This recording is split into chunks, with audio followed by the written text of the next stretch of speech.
ए भैया, आज के समय में लोग बेटा के ही मानेला और बेटी के ना मानेला। हम यह चाहे कि आप सब बेटा और बेटी के समान प्यार दें। हम भोजपुरी गायक वकील सिंह गाने के माध्यम से कुछ सुनावे जा रहा बानी। ए भैया, यह गाना में जौन भी गलती हुई अपन छोट भाई समझ के, लड़का समझ के हमरा के माफ कर दे।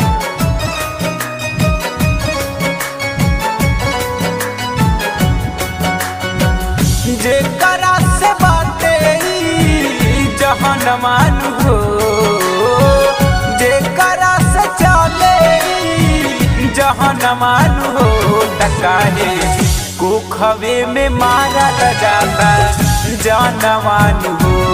काहे बेटियन के लिहल जाता जनमान हो।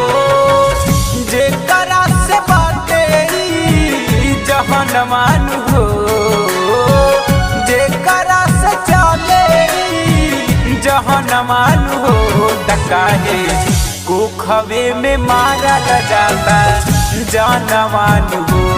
काहे बेटियन के लिहल जाता जनमान हो। बेटी से ही दुनिया जहान चलेला, बेटी से ही भगवान होखेला। ए भैया, ऋषि मुनि और देवता सभी भी बेटी के ही गुणगान करेला।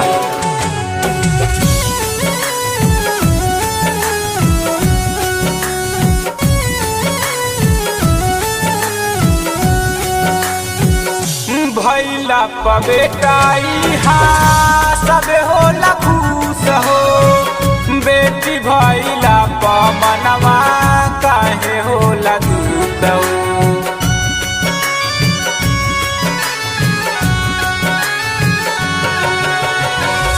भैला पबेटाई हा सब होला खुश हो, बेटी भैला पमनवा काहे होला दुख हो। एक दिन दिया लेके खोजबा अंगनवान हो, एक दिन दिया लेके खोजबा अंगनवान हो। टकाहे कुखवे में मारा जाता जानमान हो। काहे बेटियन के लिहल जाता जनमान हो।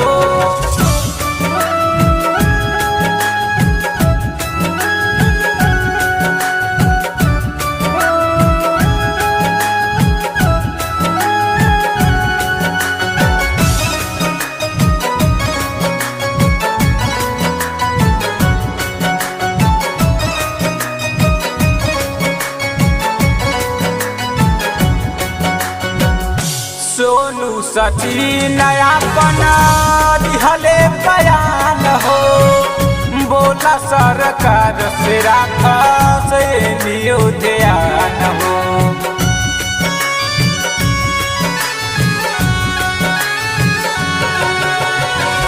कुलदीप वकील अपना दिहले बयान हो, बोला सरकार से राखा से लियो ध्यान हो।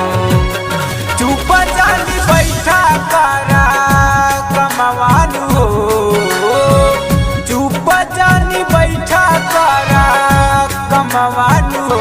टकाहे कुखवे में मारा जाता जानमान हो। काहे बेटियन के लिहल जाता जनमान हो। जेकरा से बाटे जहनमान हो, जेकरा से चले जहनमान हो। टकाहे कुखवे में मारा जाता जानमान हो। काहे बेटियन के लिहल जाता जनमान हो। Music recording studio, Mehdawal.